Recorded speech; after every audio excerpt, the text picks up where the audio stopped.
Dominant Protector. Credit to the author. 7,341-50. Ang mga pangalan po na nandito ay galing sa mga name generator. Kung meron man pagkakatulad sa mga pangalan ng tao o lugar at pangyayari, ito ay tunay na hindi sinasadya. Tungkol kay Zhang Lijiu, puno ng paggalang ang mukha ni nakatatandang Qin. Bumantong hininga si Terence sa sarili, sa pagkakataong ito, wala nang takas. Ang Zhang Lijiu na ito ay ang Zhang Lijiu na iyon. Dahil nga sa maikling panahon siya lumitaw kaya wala siyang oras para tumanggap ng isang disipulo at iwan ang kanyang mana. Nagkalat lamang siya ng ilang pangunahing kaalaman tungkol sa alchemy, kaya naman lahat ng mga alchemist sa Sub-Island ay lubos na gumagalang sa kanya. Hindi alam ni Terence ang sasabihin, dapat sana nagsinungaling na lang siya at nagsabi ng mga gaya ng Tom, Dick, o Harry, para makaiwas sa kanya. Nagiging magulo na ang sitwasyon. Elder Qin, hindi ako nagsinungaling sa iyo. Ang aking Panginoon ay si Zhang Lijiu, ngunit hindi ako natuto sa kanya sa Hongshan Commandery.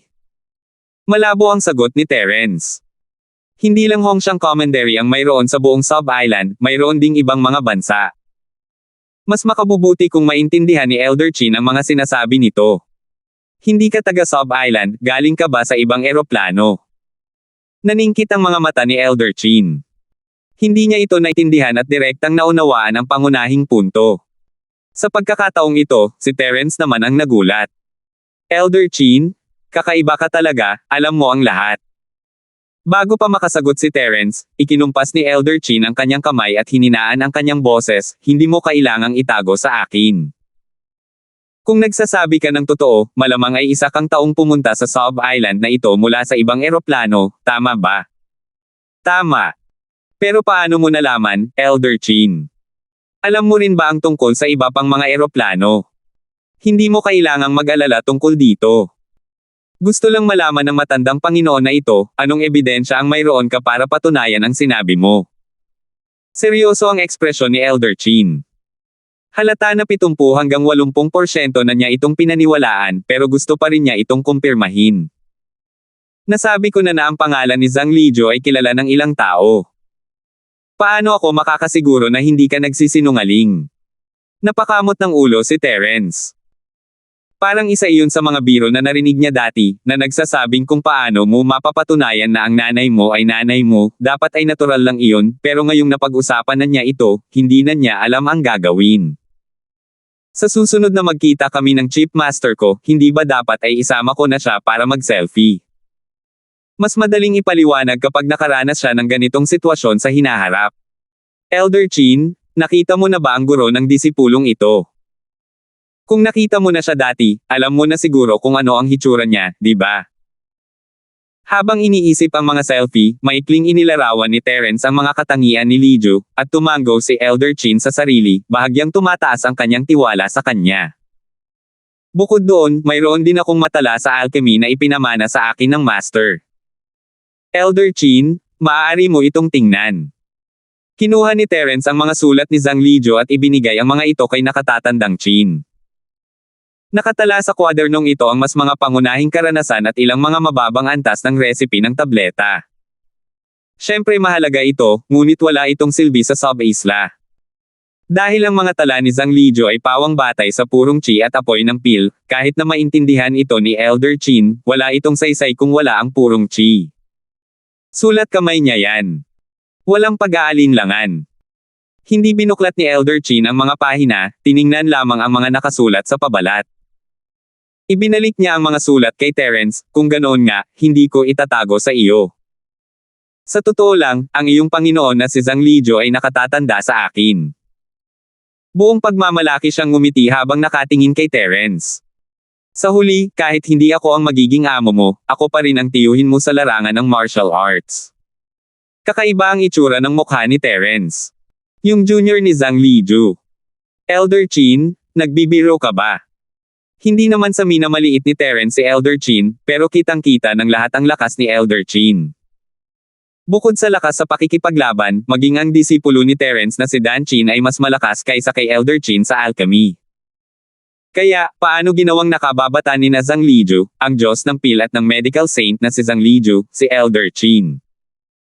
Hindi mo kailangang magulat, alam din ng matandang Panginoong ito na ang iyong Panginoon, ang aking nakatatandang kapatid, ay hindi taga-lugar na ito. Dahil nakikita ang kakayahan sa alchemy ng nakatatandang kapatid, ang matandang Panginoong ito ay palaging namangha at inaabangan ang iyong lugar. Sa kasamaang palad, hindi ipinagkakalob ng langit ang kahilingan ng tao. Umalis na ang nakatatandang kapatid at ang matandang Panginoong ito ay maaari lamang mahuli sa sub-isla na ito.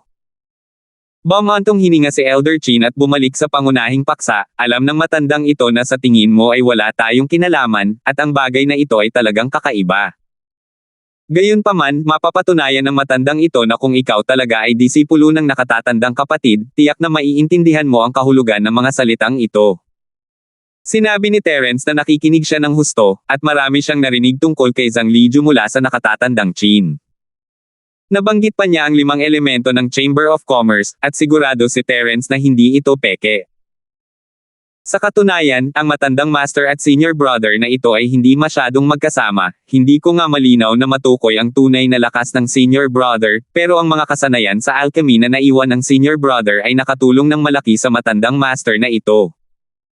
Naisip ni Elder Chin na kung nandito ang kanyang nakatatandang kapatid, wala sana ang kanyang mga pinsala. Maaari sana siyang gumaling sa loob ng ilang minuto. Hindi sana ito tumagal ng ganito katagal, at ngayon ay lumampas na siya sa kanyang lifespan. Elder Chin, paano kayo naging kapwa-disipulo ng aking Panginoon? Hindi nagbago ang paraan ng pagtawag ni Terence kay Liju, tinatawag pa rin niya itong nakatatanda, kung tutuusin. Nakatatanda kong kapatid, banibiro mo ako. Ngumiti si Elder Chin at naalala, nang una akong matagpuan ng nakatatandang kapatid, pinag-usapan niya sa akin ang alchemy. Ano ang alam ko noong panahong iyon? Gayunpaman, sinabi ni Senior na hindi ko sinasadyang naitro sa kanya ang maraming bagay. Naisip ni Terence sa sarili niya, kailangan pa rin ba ng mapagpanggap niyang amo ng magtuturo sa kanya?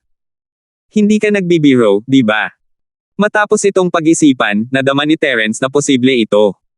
Tutal, hindi magagamit ang chi sa sub-island, at pinipigilan ang espiritual na sentido. Kung gusto niyang gumawa ng mga elixir, kailangan niyang maghanap ng ibang paraan.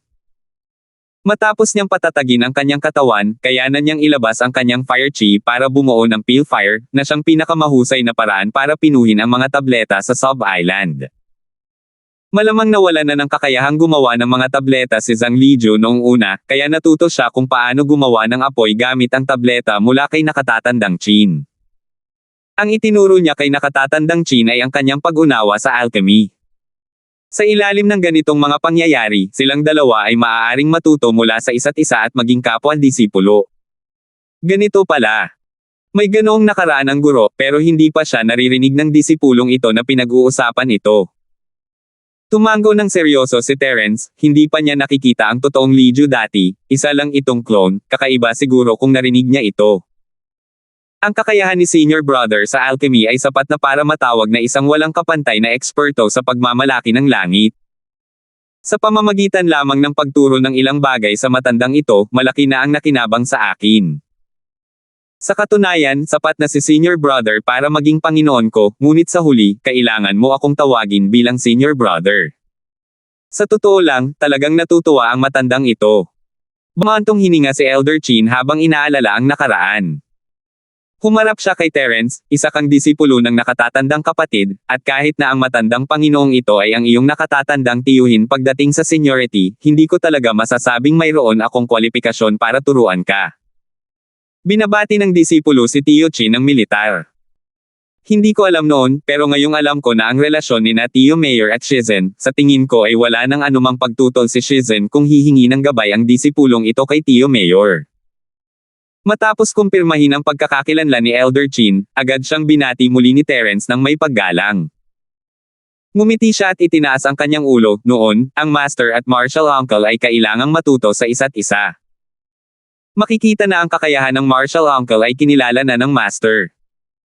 Sa hinaharap, ang mga kasanayan sa alchemy ng disipulo ay kailangang umasa sa gabay ng martial uncle. 7,342. Mabuti, mabuti, mabuti. Wala ang iyong Panginoon sa sub-island ngayon, kaya wala akong itatago sa iyo. Tuwang-tuwa si Elder Chin, hindi siya maaaring maging amo ni Terence, ngunit tiyuhin pa rin niya ito. Sapat na ang galing na maturuan niya ang magandang jade na ito, ngayon lang, sinabi mo na hindi mo kayang paikliin ang apoy ng alchemy. Ang apoy ba ng alchemy ng sub-island o ang apoy ng alchemy ng iyong eroplano? Naliwanagan ang isip ni Elder Chin matapos maitatag ang koneksyon, at agad niyang naunawaan ang pangunahing punto sa mga salita ni Terence. Dahil alam ni nakatatandang Chin na si Zhang Lijiu ay nagmula sa ibang eroplano at matagal na silang nakikipag-away dito, alam niyang iba ang paggamit ng Pildores ni Zhang Lijiu sa sub-isla. Ito ang anyo ng apoy ng alchemy ng sub-island. Dati, kaya kong paikliin ang apoy ng alchemy. Pero pagdating ko sa sub-island, nawala ang tunay kong chi, kaya hindi ko magamit ang apoy ng alchemy ng tunay na chi. Sa totoo lang, hindi pa ako masyadong matagal sa sub-island, tapat na sabi ni Terence. Hindi ako nagkaroon ng pagkakataong matutunan kung paano ilabas ang aking enerhiya sa apoy para makabuo ng isang refinement fire. Kung mabibigyan ako ni Tito Master ng ilang payo, dapat ay may matutunan ako. Nahulaan na ng matandang amo na ito, ganito talaga. Tumango si Elder Chin at iniunat ang kanyang palad.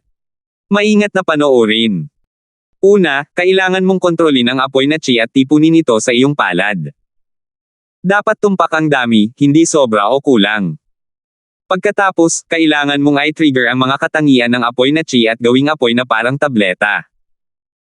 Tiningnan ni Terence ang palad ni nakatatandang Chin at nakita ang ilang piraso ng apoy na nagtitipon at pumipilipit dito, na mabilis na naging isang maliit na apoy.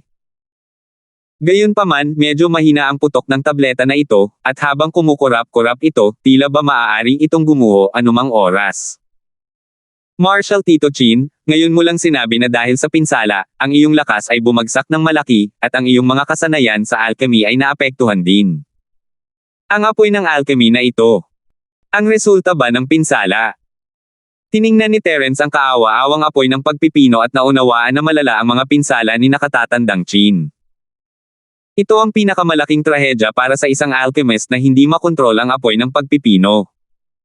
Ito ay itinuturing na isa sa mga epekto. Umiling si Elder Chin ng may mapait na ngiti at ikinumpas ang kanyang kamay upang pawin ang apoy ng alchemy sa kanyang palad. Napakahirap na para sa martial uncle na paikliin man lang ang kanyang apoy ng alchemy. Ang natitira na lang ay magsalita at magbigay ng kaunting kaalaman sa teorya. Tio Marshall. Madali ba para sa iyo na sabihin sa akin kung paano ka nasaktan? Bulong ni Terence sa sarili.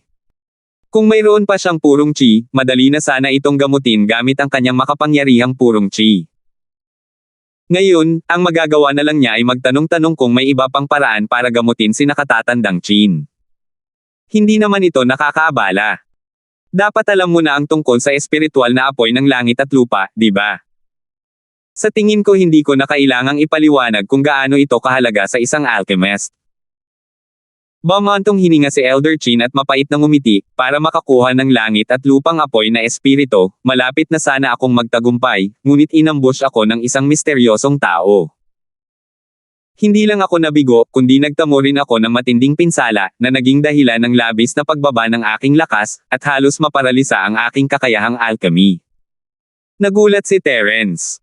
Hindi niya inaasahan na magkakaroon ng langit at lupang apoy na espiritu ang sub-isla. Mayroon siyang tunay na langit at lupang espiritong apoy, malabo na apoy na yelo na parang mapayapang apoy ng lotes.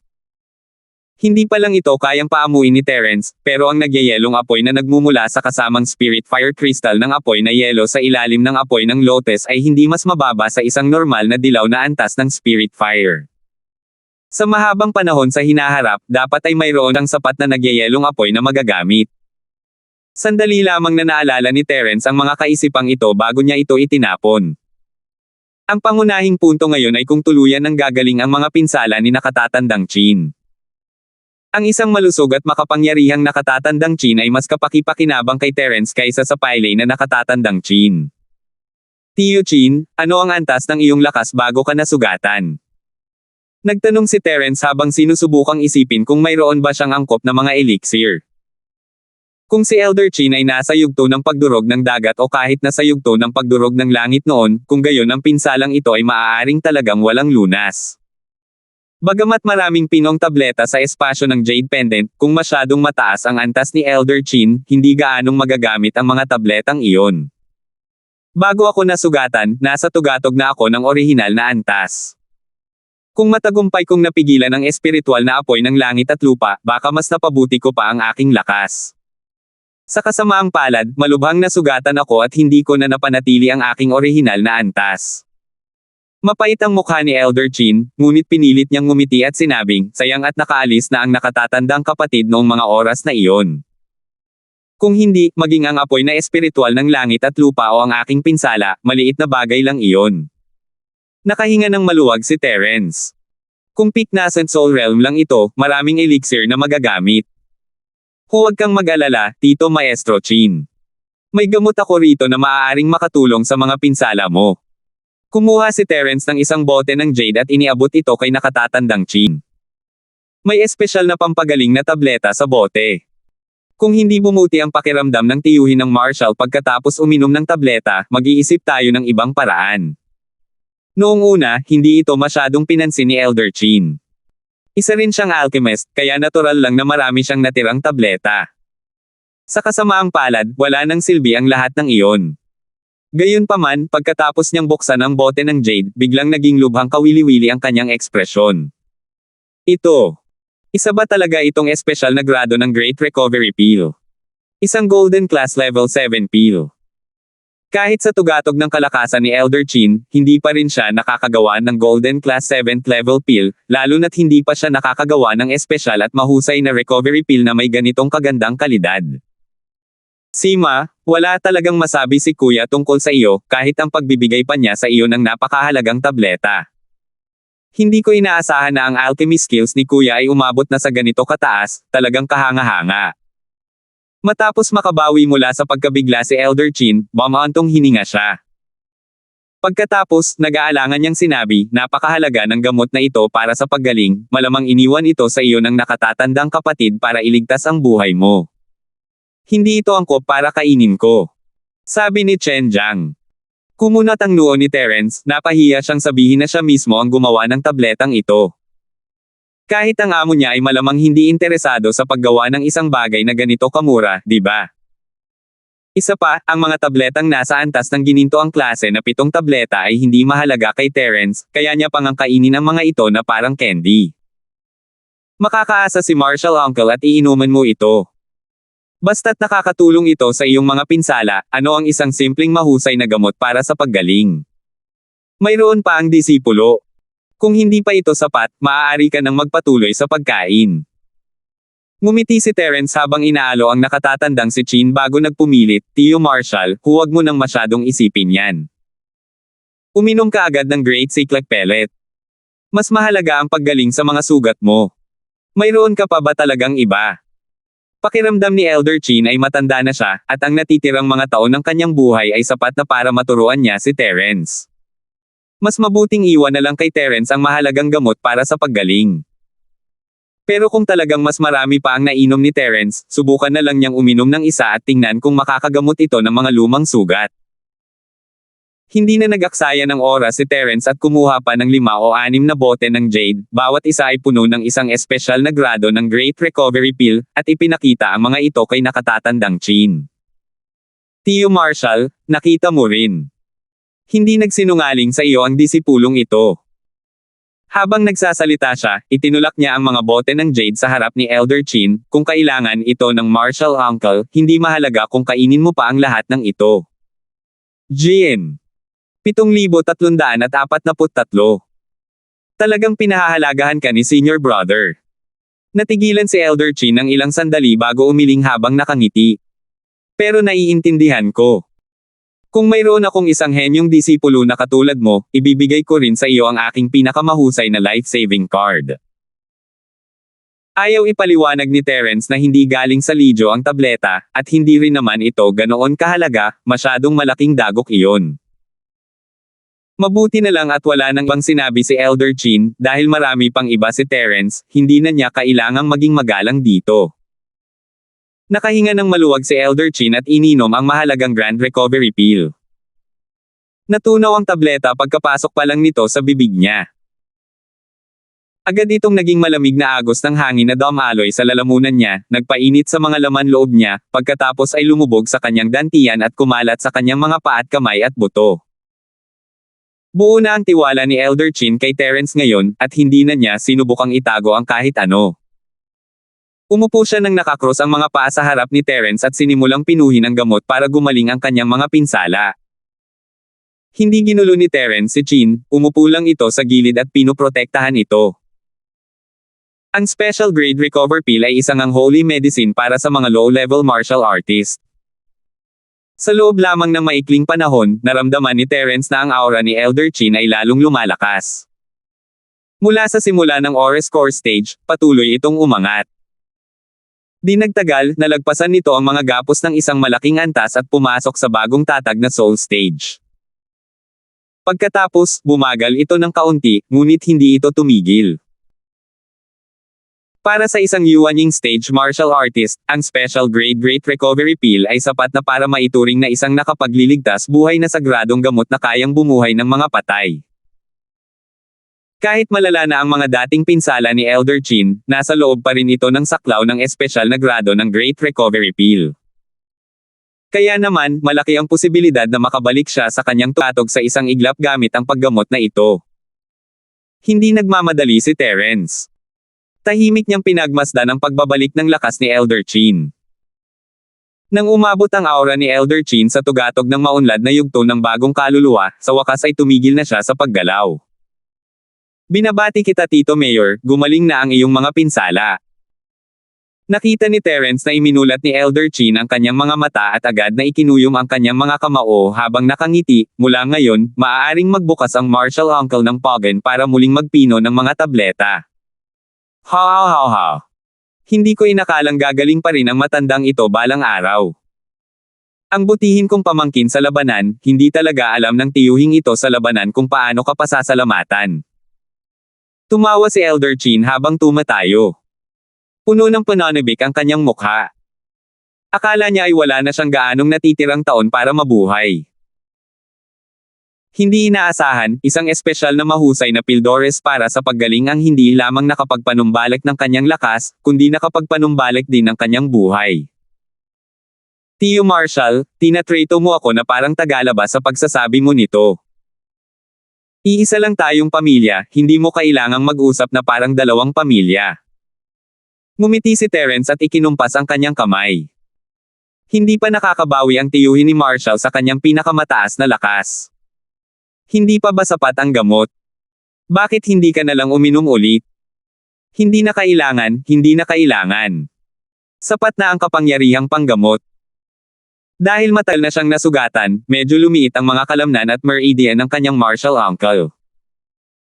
Kahit naayos na ang mga ito, kailangan pa rin niya ng kaunting oras para makapag-adjust. Kapag nasanay ka na, hindi lang babalik sa tugatog ang lakas mo, maaari ka pang bumuti. Agad na tumanggi si Elder Chin. Isang malaking gamot para sa paggaling ay luho na para kay Terence, ayaw na niyang sayangin ang isa pa. Nga pala, narinig ko na ang pangalan mo ay Romal, di ba? Kung gayon, tatawagan kitang Romal mula ngayon. Kumurap si Terence, hindi niya inakalang malalaman na ni Kuya Chin ang tungkol sa kanyang kakaibang pangalan. Siyempre, hindi na kailangang magpaliwanag pa. Isa lang naman itong uri ng pagtawag sa kanya. Romal, sapat na para sa atin na malaman ang tungkol sa paggaling ng martial uncle sa ngayon. Huwag mo munang ipagkalat. Nag-isip sandali si Elder Chin bago humiling, dapat mong bigyang pansin ang bagay na ito. Kahit pa ang mga taong pinakamalapit sa iyo, huwag mo itong ibunyag. Naiintindihan ng disipulong ito. Naghahanap ba ng pagkakataon ang tiyuhin mong martial alleged para palihim na mahanap ang taong umatake sa iyo noon? Tumanggaw si Terence, kung alam lang nila na gumaling ka na, magbabantay sana sila. Babawasan lang nila ang kanilang pagbabantay kung ililihim nila ito. Huwag kang mag-alala, siguradong ililihim ito ng tiyuhin ng martial arts, disipulo. Kung mayroon akong maitutulong, pakisabi naman sa akin. Hahaha. Romal, pinahahalagahan ng tiyuhin mong martial ang iyong mga intensyon, pero hindi ka maaaring makialam sa bagay na ito. Mas makabubuti para sa iyo na mag-cultivate ng maayos at maging mas malakas sa lalong madaling panahon. Umiling si Elder Chin at ikinumpas ang kanyang kamay. Ayaw niyang madamay si Terence, halatang sinusubukan niya itong protektahan, huwag na muna tayong mag-usap tungkol sa iba, tuluyan ng gumaling ang mga pinsala ng martial uncle, kaya maaari na kitang turuan ng kaalaman sa alchemy. Pagkatapos niyang magsalita, ibinuka ni Elder Chin ang kanyang kanang kamay at isang maitim na asul na apoy ng tableta ang lumitaw sa kanyang palad. Kamangha-mangha ang init ng apoy ng alchemy na ito, at napakatatag din nito. Ibang-iba ito sa umuugoy na maliit na apoy mula kanina. Tingnan mo, Rommel, pagkatapos mong pakawalan ang apoy, kailangang maging matatag ang apoy bago ito magamit sa alchemy. Sa una, magiging pula ang apoy, ngunit habang tumataas ang iyong antas ng cultivation, unti-unti itong magbabago ng kulay.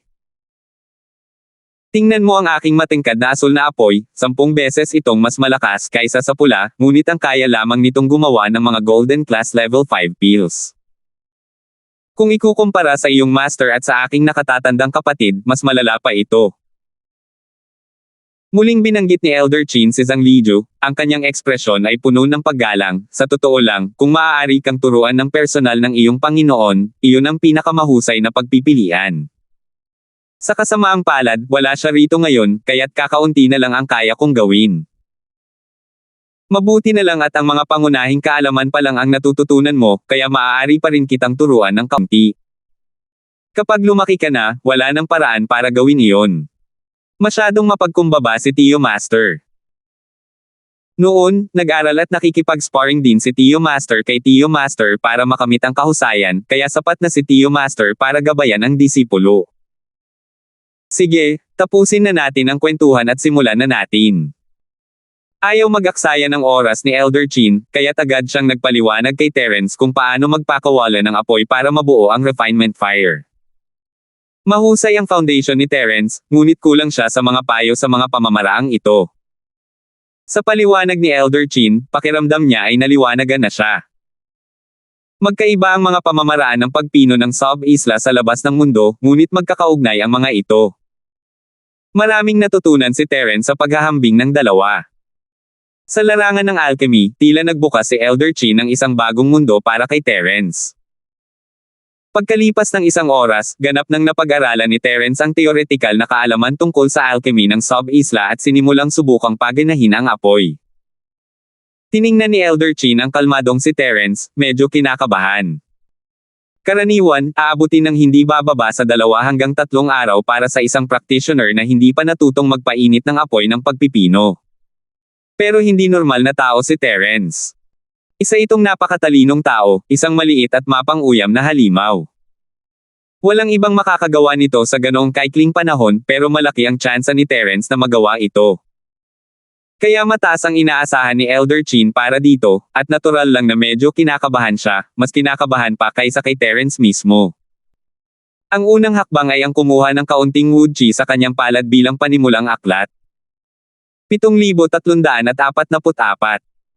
Binibigkas ni Elder Chin ang mga hakbang sa kanyang puso at pinanood habang perpektong natapos ni Terence ang mga hakbang. Medyo masaya, agad niyang binigkas ang pangalawang hakbang sa kanyang puso.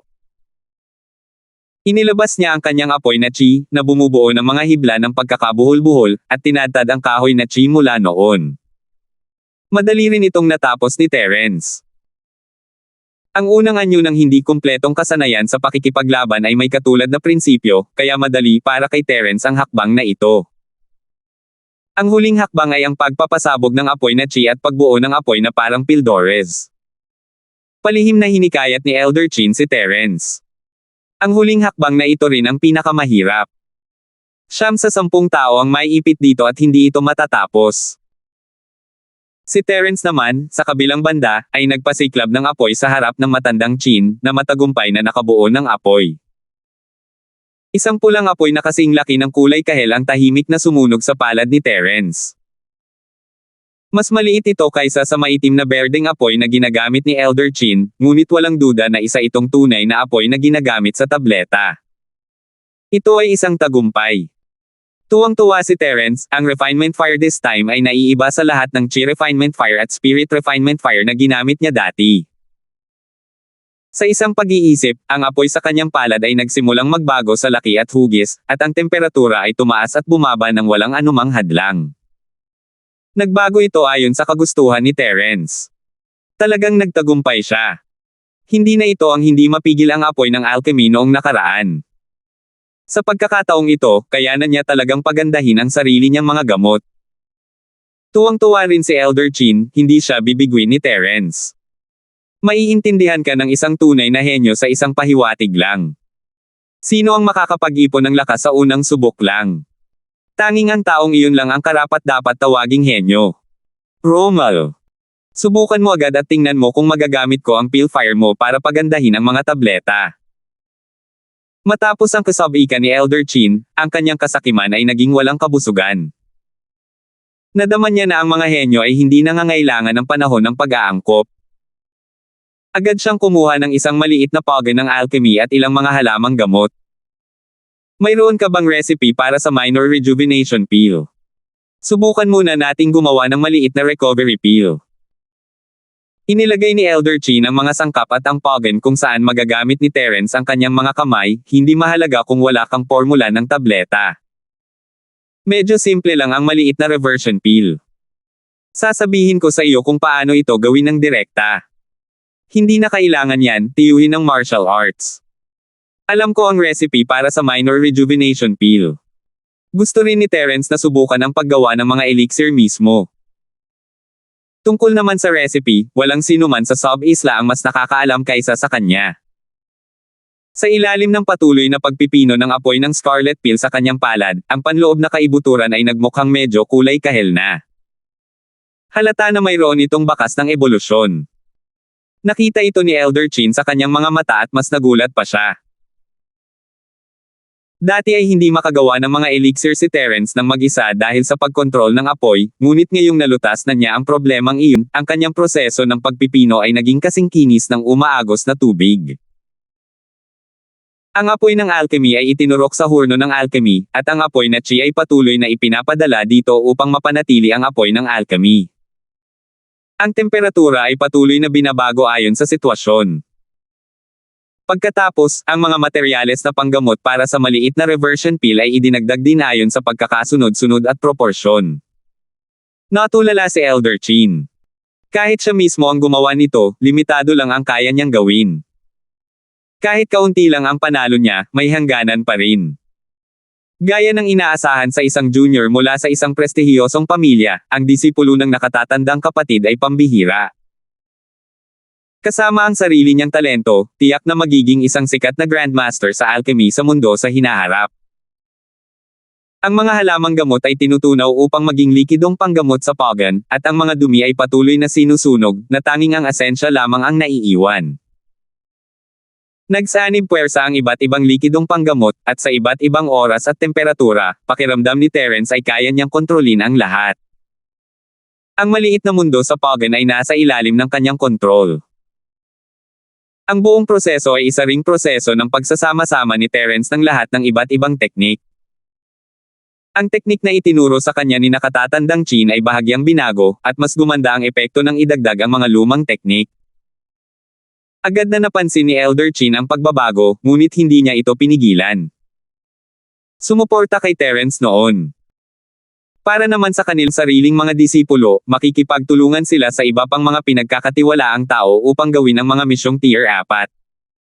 Mataas ang tsansa na matapos ang misyon kung mas marami ang tao. Hindi mahalaga kung mababa ang puntos, mas mabuti na iyon kaysa wala. Gusto nilang gamitin ang paraang ito para iligaw ang lahat ng taga-suporta ni Terence, at pagkatapos ay hikayatin ang iba na ihiwalay siya. Sima, unang, nakatatandang, kapatid. Wala naman dapat problema kung tatanggapin natin ang tier 3 quest, di ba? Sinadya ni Pat Doggy na binanggit ang huling pantig at tumingin kay Terence nang may pang-aasar. Hindi na siya makapaghintay na tanggihan ni Terence ang dalawang tier 3 missions.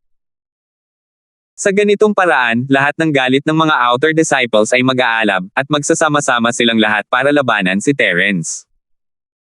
Sino ang mag-aakala, baka mapalitan nila ang malaking senior manager na ito ngayon?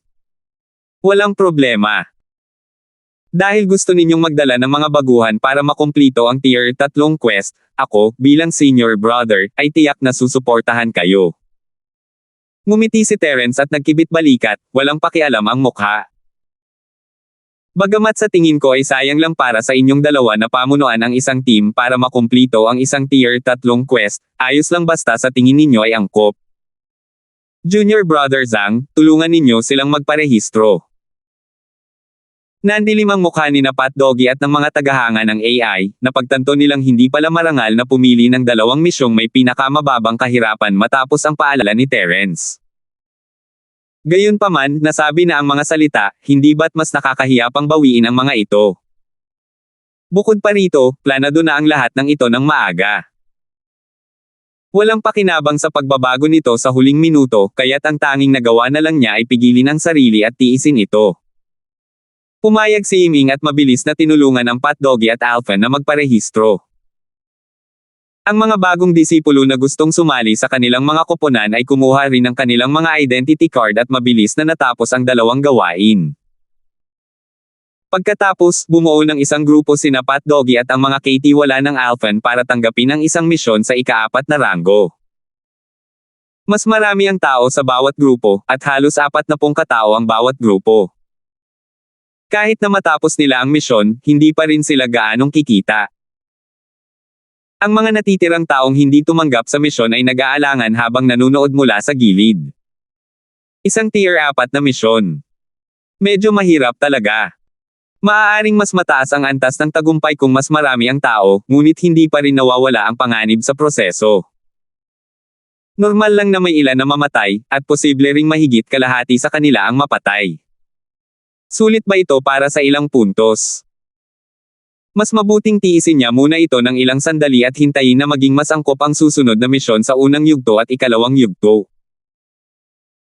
Umalis sina Pat Doggy at Alphan kasama ang kanilang mga tauhan pagkatapos gawin ang misyon, at kalahati rin ng mga natitirang tao ang umalis. Halos kalahati sa kanila ang nanatili, nag-aalangan at sumisigaw kay Terence. Nakatatanda kong kapatid na si Sima, halos magkadikit lang ang puntos natin, pero napakahirap ng Tier 4 na mission para sa atin. Bilang panganay na namamahala sa senior mission, kahit anong mangyari, dapat kang mag-isip ng paraan para makaalis, di ba? Oo. Kahit na ito ay sanhi ng nakatatandang kapatid na si Josh, nakatatandang kapatid na si Sima, ikaw ang nakatatandang kapatid na namamahala ngayon. Maaari lang kaming humingi ng tulong sa iyo. Sa madaling salita, kailangang panagutan ni Terence ang gulo na idinulot niya. Napaangat ang mga labi ni Terence at ngumiti ng walang pakialam. Nandito na ang misyon. Kung kaya mo yan, makakakuha ka ng puntos. Kung wala kang lakas ng loob na gawin yan, huwag kang magsalita ng walang kwentang bagay. Huwag mong sabihin na uupo ka lang at kakain hanggang mamatay ka sa gutom nang hindi sumasailalim sa kahit anong low-level missions. Madaling sabihin. Magiging hanggal siya kung lalabas at gagawin niya iyon kahit alam niyang isa itong suicide mission. Mapapalakas lang natin ng paunti-unti ang ating lakas sa pamamagitan ng pagsali sa mga low-level mission, at pagkatapos ay dahan-dahang pagsali sa mga high-level mission. Hindi ba tama lang na gawin natin ang mga bagay-bagay ng paunti-unti? May sumagot at sumunod ang sunod-sunod na suporta, hinihiling kay Terence na mag-isip ng paraan at akuan ang responsibilidad. Itinaas ni Terence ang kanyang kamay at itinuro ang nag-iisang Tier 5 mission sa dingding. Kasalukuyan kong pinamumunuan ang isang team para tumanggap ng Tier 5 mission. Mayroon bang gustong sumama sa akin? Natahimik ang lahat. Ang mga misyon sa level 5 ay karaniwang isinasaalang-alang lamang ng mga martial artist na nakarating na sa bagong soul stage, at sila ay pupunta ng grupo-grupo. Ngunit mayroon bang mga disipulo ng outer sect na nakarating na sa bagong soul stage? Hindi. Kaya naman, walang merkado para sa mga Tier 5 mission sa mga outer sect disciples. Mayroon pa ring 60 hanggang 70 tao rito, at kung sasali silang lahat sa koponan ni Terence, maaaring makakuha sila ng disenteng gantimpala kung matatapos nila ang misyon. Ang mga puntos na makukuha ng bawat isa sa kanila ay katumbas ng pagkumpleto ng 2 Tier 1 na misyon. 7,349. Ang problema ay kung wala ang isang baguhang martial artist sa soul stage na susuporta sa kanila, sino ang maglalakas loob na harapin ang isang mapanganib na misyon? Maaaring hindi siya kwalipikado na maging kalaban ng mga kanyan. Bakit hindi kayo nagsasalita? Hindi ba't ang daldal ninyong lahat kanina lang? Ang malamig na mga mata ni Terence ay dumaan sa mga ulo sa ibaba, isang mapang-uyam na ngiti sa kanyang mga labi. Maaari bang ang iyong katapangan ay sapat lamang upang tanggapin ang mga misyon sa ranggo 1 at 2? Nakakadismaya. Ako, si Sima, ay time na nagpapahayag na ang sinumang makapagtitiwala sa akin, si Sima, ay maaaring sumali sa aking koponan para sa misyong ito sa ranggo 5 ito. Palihim na sinusuri ng mga tao sa ibaba ang mga tao sa kanilang paligid, ngunit walang nang ahas na sumagot sa recruitment ni Terence. Sa kabilang banda, hindi nagatubili si Almira at tumalon sa entablado papunta sa tabi ni Terence. Ngumiti siya, isama mo ako. Naniniwala akong tiyak na mapapamunuan tayo ng panganay na nakatatandang kapatid na si Sima upang makumplito ang misyong ito. Isama mo ako. Kung wala si Almira, hindi sana susuportahan ni Peter si Terence. Sumunod si Yunbao at tumayo sa likuran ni Terence, hindi ako maaaring mawala. Natagpuan ang kayamanan sa panganib. Mas malaki ang panganib, mas malaki ang gantimpala. Magandang pagkakataon ito para yumaman. Aldrin, bakit ka nag-aalangan? Naguguluhan si Iming, magkakaroon sana siya ng kaunting kumpiyansa kung pupunta ang lahat, pero kakaunti lang ang tao sa paligid ni Terence, akala niya hindi niya kaya. Pero ngayong sinabi na ito ni Jin Yuanbao, malamang mapapaalis na siya sa core group ni Terence kung hindi siya sasali. Kahit na masusundan pa niya si Terence, isa na lamang siyang outer lucky, hindi na niya may enjoy ang traito ng isang core member. Matapos timbangin ang mga kalamangan at kahinaan sa kanyang puso, agad na tumawa si Yiming at sinabing, paano ako mag-aalangan? Matabang Jin, huwag kang magsalita ng walang kabuluhan, kailan pa ako nag-alangan? Ako ang palaging masugid na taga-suporta ng panganay na nakatatandang kapatid na si Sima, kaya hindi ako maaaring pabayaan sa misyong ito. Bukod sa 4 na pangunahing miyembro ni Terence, ang iba ay nanunood, at sa kanila napagtanto na lahat ay nanunood din. Wala nang ibang masabi. 5 lang sila, at tinanggap nila ang isang misyon na nasa ranggong 5 ranggo. Biro ba ito? Napakahirap para sa mga disipulo ng inner sect na gustuhing tapusin man lang isang tier 5 na misyon. Bukod pa rito, grupo yun ng mga disipulo ng inner sect, hindi 5. Saan kaya nakuha ng Sima na ito ang kanyang lakas ng loob at kumpiyansa? Dahil doon, tumalikod ang mga natitirang tao at tahimik na umalis. Hindi nagtagal, tumahimik ang mission hall, at tanging ang grupo ni Terence na binubuo ng 5 ang natira. Senior Brother Sima, handa ka na ba talagang tanggapin ang misyong pang-5? Tumingin si Yiming kay Terence, nag-aalala. 5 lang sila, at wala siyang kahit anong kumpiyansa. O pwede tayong pumili ng tier 4 na mission. Napakaraming tier 4 missions ang natitira, pwede tayong pumili ng kahit anong gusto natin. Hindi ka ba naniniwalang kaya natin itong tapusin? Ngumiti si Terence at nagkibit balikat, pero sa tingin ko hindi naman ganoon kahirap ang misyong tier 5 na ito. Para bang maniniwala ako sayo? Paano magiging madali ang isang tier 5 quest? Nagreklamo si Yiming sa sarili, saka maingat na binasa ang description ng quest. Dati, dahil isa itong tier 5 quest, hindi niya namamalayang binaliwala ang nilalaman.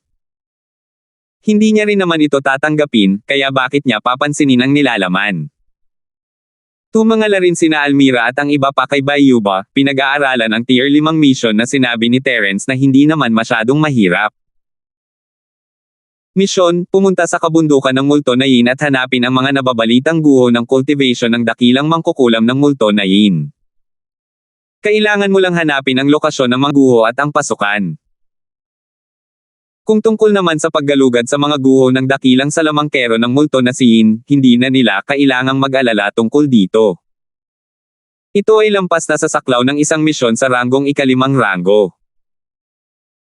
Matapos nilang makuha ang eksaktong impormasyon, maglalabas sila ng isang misyon na mas mataas ang antas, tulad ng isang misyon sa ranggong 9 o kahit isang misyon sa ranggong 10. Matapos basahin ang mga detalye, namutla ang matambok na mukha ni Ying. Mabilis niyang hinaila ang braso ni Terence, nakatatanda kong kapatid na si Sima, pag-usapan natin ulit yan. Iyan ang multo na bundok ni Yin. Anong problema sa multo na bundok ng Yin? Parang nakakatakot lang ang pangalan, walang pakialam na sabi ni Terence, natatakot ka, di ba? Nakatatanda kong kapatid na si Sima, hindi naman yan tungkol sa pangalan. Napangiti ng mapait si Ying, ang bundok ng multo na Yin ay isang kakaibang lugar. Kadalasan, tanging mga orihinal na mandirigmang nasa yugto ng infant lamang ang nangangahas na galugarin ito. Napakadelikado rin nito.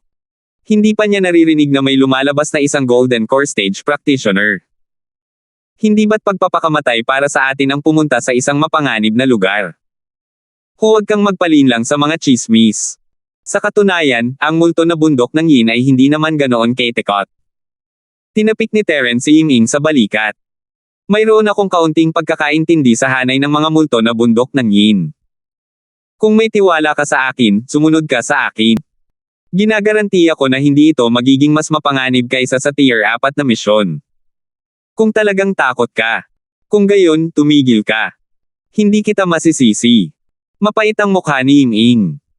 Kahit sinabi mong hindi mo ako masisisi, hindi ako naniwala. Paano kung isa itong pagsubok? Kung actress siya ngayon, hindi ba siya babagsak sa pagsusulit? Walang ibang nagawa si Ying kundi ang magpakamatay at sabihing naniniwala siya kay Terence, at dadaan siya sa impyerno kasama ito. Gayunpaman, kailangan pa rin niyang ipaalala kay Terence. Nagsasabi ng totoo si Terence, masyadong nag-iisip si Ying. At may kaunting pagkakaintindi nga si Terence tungkol sa multo na bundok ng Yin. Una sa lahat, ang mapa na nakuha ng mga maharlika ng Nangong ay may mga talaan ng bundok. Dahil doon, medyo naging mas kumpiyansa siya. Mayroon ding ilang tala tungkol sa multong bundok ng Yin sa mga libro sa aklatan. Nagkaroon ng kaunting impresyon si Terence tungkol dito matapos itong tignan. Kaya kung pag-uusapan ang pag-unawa sa multo na Yin Mountains, kakaunti ang tao sa sekta na maihahambing kay Terence. Dahil sa kaalamang ito kaya nagkaroon ng kumpiyansa si Terence na galugarin ang multo na kabundukan ng Yin. Ito ay isang kakaibang lugar, at hindi karaniwang pumupunta ang mga tao doon. Plano ni Terence na mangolekta ng ilang angkop na halamang gamot sa multo na Yin Mountains. Ngayong magsisimula na naman siyang matuto ng alchemy, may ilang bihirang halamang gamot na hindi mabibili, kaya kinailangan niya itong hanapin mismo. Napakaraming halamang gamot at halamang gamot ang nakaimbak sa Jade Space, pero kakaunti lang ang magagamit ni Terence ngayon.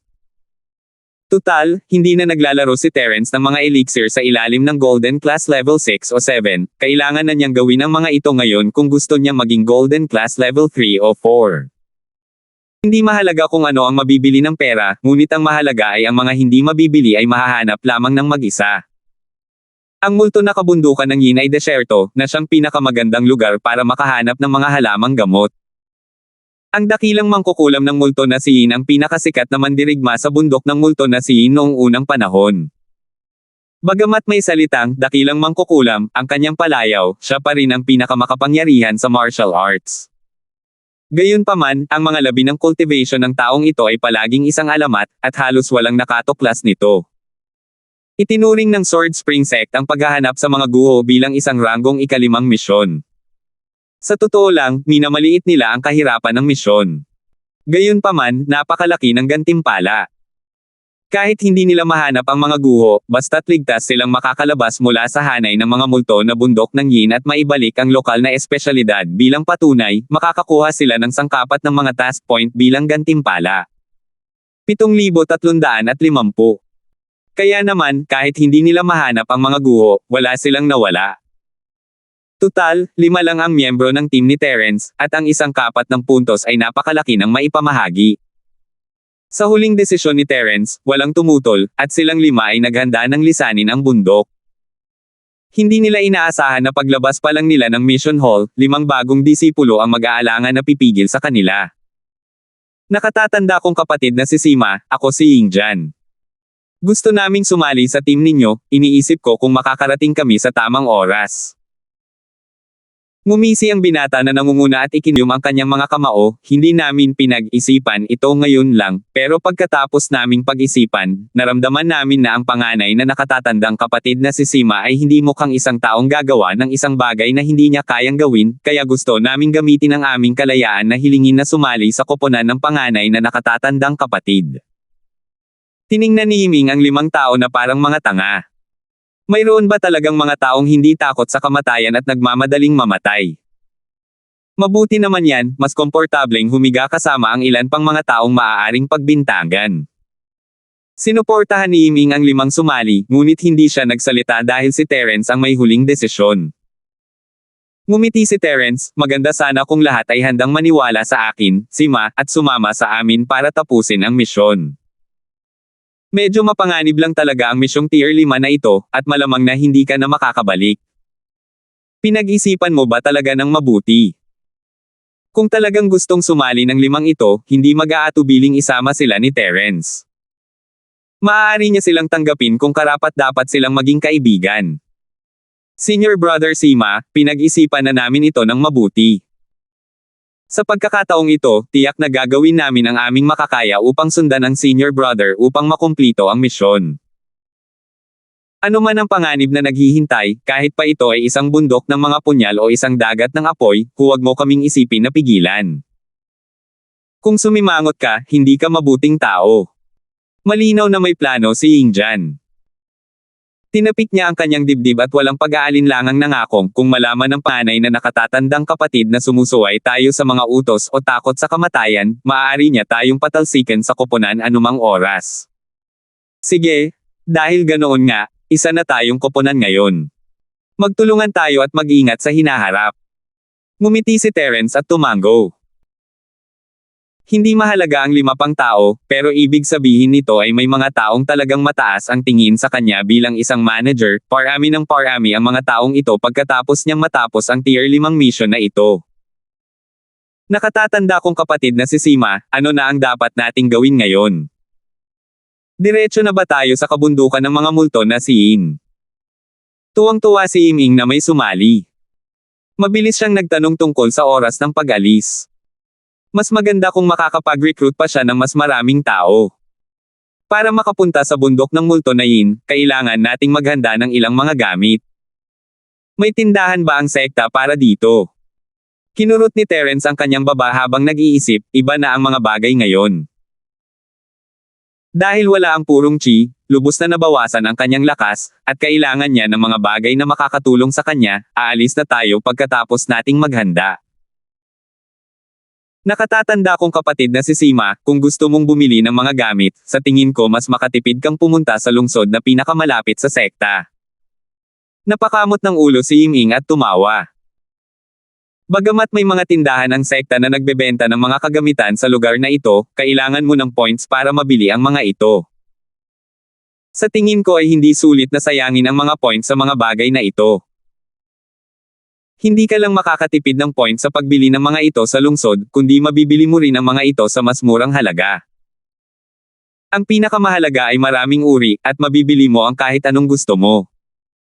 Mas mainam ito kaysa sa pagbili ng mga ito sa sekta. May katuturan yan.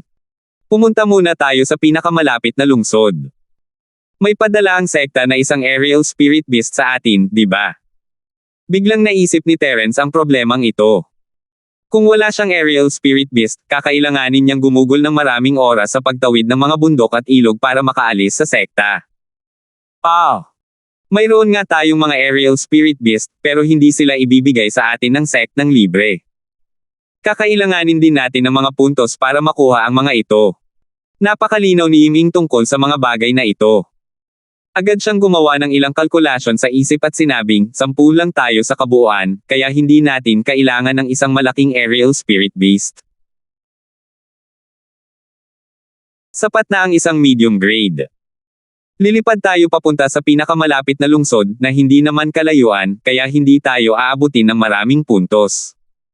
Mga 20 puntos lang ang sapat na. Ayos lang yan. Tara na. Lilipad tayo papunta sa pinakamalapit na lungsod. Nagdesisyon si Terence at mabilis na umalis ang grupo ng 10, nakarating sa plaza kung saan inuupahan ang mga lumilipad na spirit beast.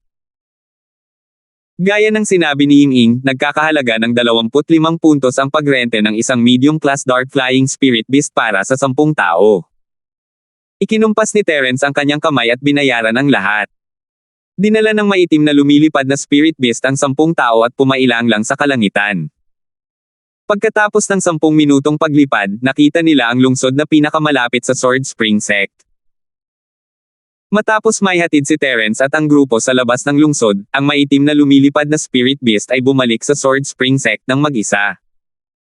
Kailangan nilang mag-isip ng ibang paraan para makarating sa multo na Yin Mountains. Nakatatanda, ang pinakasikat na Chamber of Commerce sa lungsod na ito ay ang Central Cooperative Chamber of Commerce. Marami itong iba't ibang gamit at kakaibang mga bagay.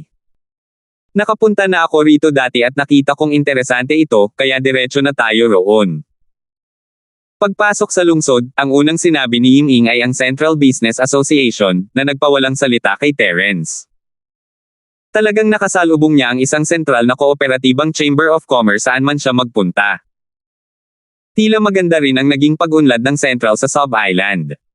Dumami na ang mga chain store kahit saan. Sige. Isa kang matandang kabayo na alam ang daan. Kaya mong pamunuan ang daan. Nagkibit balikat si Terence. Wala siyang pakialam kung pupunta sila sa sentro, basta makuha niya ang kailangan niya. Sige. Panganay na nakatatandang kapatid, sumunod ka sa akin. Hindi kalayuan ang tindahan ng Central Cooperative Chamber of Commerce mula sa gate ng lungsod. Ilang hakbang lang ang layo.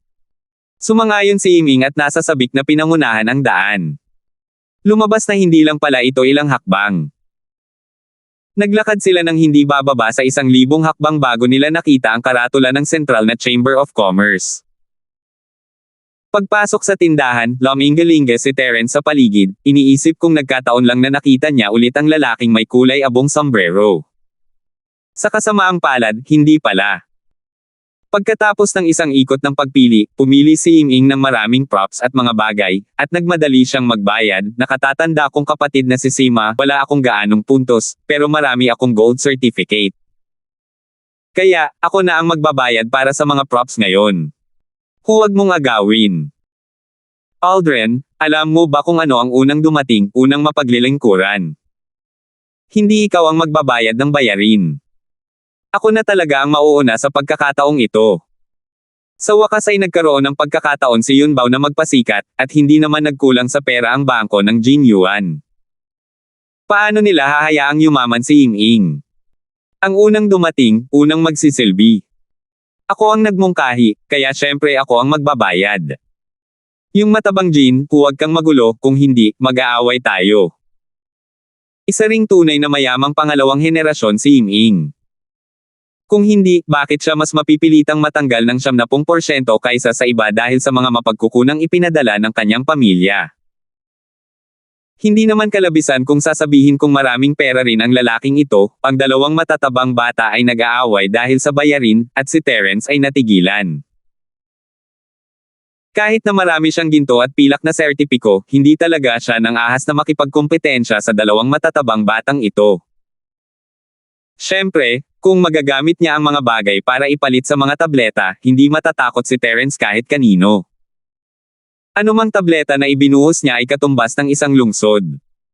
Salamat po at sinamahan ninyo ako, ingat lagi mga master.